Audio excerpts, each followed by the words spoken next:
Mick est un personnage curieux dans ce sens-ci, c'est qu'au fond, tout le monde le connaît et personne ne le connaît simultanément. Son chef-d'œuvre, si on peut parler ainsi d'un architecte de deuxième ou de troisième zone, c'est le hameau de la Reine. Et tout le monde connaît le hameau de la Reine, c'est même en quelque sorte un symbole un peu d'un ancien régime épuisé, fatigué, insolent. Et c'est lui qui l'a fait. Et il était d'une famille d'architectes. Il a commencé comme ingénieur, beaucoup d'architectes faisaient ça à cette époque, Ledoux par exemple. Et de fil en aiguille, grâce au duc de Lorraine, dont la fille était, Mick est né à Nancy, et grâce à la bienveillance du duc de Lorraine et de sa fille surtout, la reine Marie Leczinska, et puis par la suite de Madame Adélaïde, qui était la fille aînée de Louis XV, Mick a fait carrière à Versailles, dans le pays de Versailles. Il est devenu l'architecte favori de Marie-Antoinette. Marie-Antoinette, il faut s'en souvenir, est très jeune. Alors elle est à la fois agressive et aussi tout va mal dans sa vie au fond, n'est-ce pas? Il y a ces libelles contre elle, on l'accuse d'avoir des amants, d'être lesbienne, enfin de toutes sortes de choses. Et elle se retire un peu de Versailles au Trianon, au Petit Trianon. Et puis de là, elle se fait construire alors ce hameau de la Reine, et de Mick également, le Temple de l'Amour et le Belvédère. Et alors je veux dire que pour moi, le Belvédère, c'est pas mal. Hein.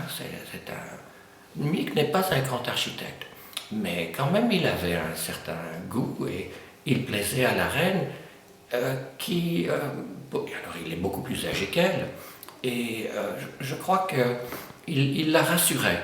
Et il travaillait nuit et jour pour anticiper ses caprices en quelque sorte. Comment ai-je trouvé Mick? Eh bien voilà, les historiens ont des lectures un peu particulières, et quand je me sens un petit peu désœuvré, etc., quand je m'ennuie, je vais lire les archives parlementaires de la Révolution française. Alors il se trouve que à l'époque, pendant la Révolution, on imprimait les discours des grands ténors de la Révolution, mais également pendant la Grande Terreur de 1794, on imprimait des listes des victimes, enfin des victimes, des personnes jugées, oui, victimes.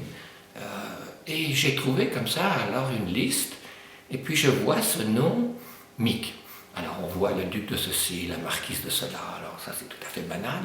Et puis je vois Mick. Alors d'abord je n'avais jamais entendu parler de Mick. Et puis à côté de Mick, il y avait la mention Mick noble. On a toujours anobli des gens.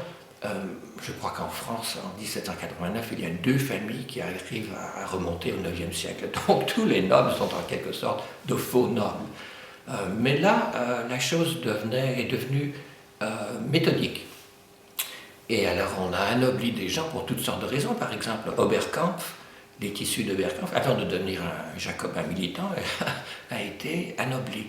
Alors c'est un sujet intéressant alors c'est une thèse un peu réactionnaire que l'ancien régime, au fond, essayait de se renouveler. Comment Mick est-il devenu noble? C'est ça qui m'a mis la puce à l'oreille. Et puis alors j'ai retrouvé un article et puis ensuite un petit livre par un monsieur Hachette des années 1925. Alors là, une histoire assez amusante, enfin pour moi, de la recherche historique. Alors comme ça m'intéressait, j'ai essayé de retrouver les documents qu'avait rassemblés monsieur Hachette.